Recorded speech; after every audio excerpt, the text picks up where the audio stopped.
तो नीरज चोपड़ा ने यहां तक पहुंचने के लिए कितने संघर्ष किए हैं। जीत के बाद नीरज चोपड़ा के माता पिता से हमारी संवाददाता महिमा कटारिया ने क्या बात की, सुनिए उनकी जुबानी। 100 साल से भी ज्यादा इंतजार के बाद भारत के गोल्ड का सपना नीरज चोपड़ा ने पूरा किया। हमारे साथ इस पर खास बातचीत करने के लिए मौजूद हैं उनके माता पिता। उनसे जानते हैं आंटी किस तरीके से जश्न की तैयारी कर रखी है कि जब नीरज आएंगे, किस तरीके से तैयारियां हो रखी है। बड़ी धूमधाम से और नाच गाने से, डीजे बजेंगे जी खूब। अंकल आपको कैसा लगा जब आपने देखा कि नीरज ने गोल्ड लिया, क्योंकि अभिनव बिंद्रा ने 2008 में गोल्ड लिया, उसके बाद जावलिन को इतना फेमस बना दिया है कि अब जावलिन को नीरज चोपड़ा के नाम से जाना जाएगा। देखो जावलिन का हम मानते हैं कि जैसे स्टार्टिंग उसकी हुई थी जिम जाने की, वेट ज़्यादा था उनका, तो जिम के पास ही स्टेडियम पड़ता अपना पानीपत शिवाजी स्टेडियम। वहाँ कुछ बच्चे पहले से जावलिन के जानने वाले और करने वाले थे जो कई साल से उसमें काम कर रहे थे।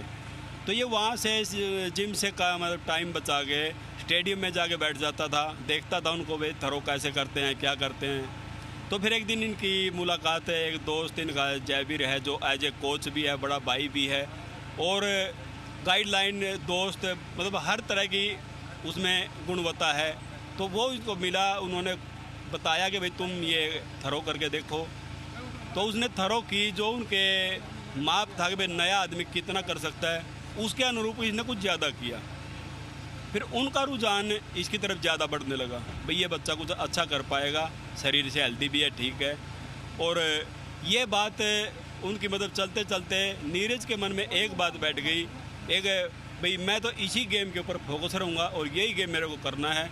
एक गेम के पीछे इतना ध्यान लगा के चलने के बाद आज ओलंपिक तक का सफ़र तय किया उसने। अगर मेहनत की बात करते हैं तो कितनी मेहनत करते थे? अगर एक दिन में मेहनत की बात करें या कितने सालों की मेहनत उनकी होगी, तो कितनी मेहनत करते थे नीरज? देखो वो करीब 12-13 साल के करीब उसको हो चुके हैं इस फील्ड में गए हुए, और कम से कम भी मेरे हिसाब से 7 से 8 घंटे वो तकरीबन प्रैक्टिस को टाइम देते हैं। घर वाले ये कुछ काम मतलब उसको अगर कहना भी है बोलते हैं तो प्रैक्टिस को पहले तवज्जो देता है, न कि काम। अगर प्रैक्टिस करूँगा तो मेरा रेगुलर चलता रहेगा, लेकिन हमने उसको बोलना छोड़ दिया कि तू अपना प्रॉपर कर, हम अपना काम अपने आप खुद कर लेंगे, और उस पर वो खरा उतरा है। और जाने से पहले कुछ ऐसी बात कही हो आपसे जो आपको यादगार तौर पे एक याद बनी हो, जब वो जा रहे थे यहाँ से ओलंपिक्स के लिए, तो कुछ ऐसी कोई बातें कही हो उन्होंने आपसे?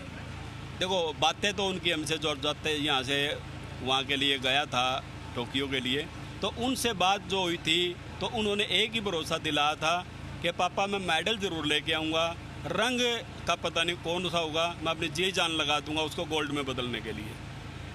आंटी अगर नीरज के बचपन की बात करते हैं तो कुछ बचपन की यादें बताइए नीरज की, कि कैसे थे बचपन में नीरज, क्या क्या शरारती थे, किस तरीका का उनका नेचर रहा है, कैसे नीरज रहे? नीरज दुर्दंत मौज मस्ती खाता, पूरे खेल कूद में था। और अगर खाने की बात करते हैं तो क्या क्या खाना नीरज को पसंद है? खाना तो सभी खा लेते हैं, जो हरियाणा का खाना है, दूध, घी, दही, खीर, हलवा, तुरमा। अब खास क्या आप बनाएंगे जब नीरज वापस आ जाएंगे? तो कोई उनकी ऐसी खास पसंदीदा डिश होगी जो खाएंगे वो? चूरमा है जिसका तो देसी खाना। तो हरियाणा का सबसे फेमस जो होता है वो चूरमा होता है, तो आप चूरमा? हाँ चूरमा बना।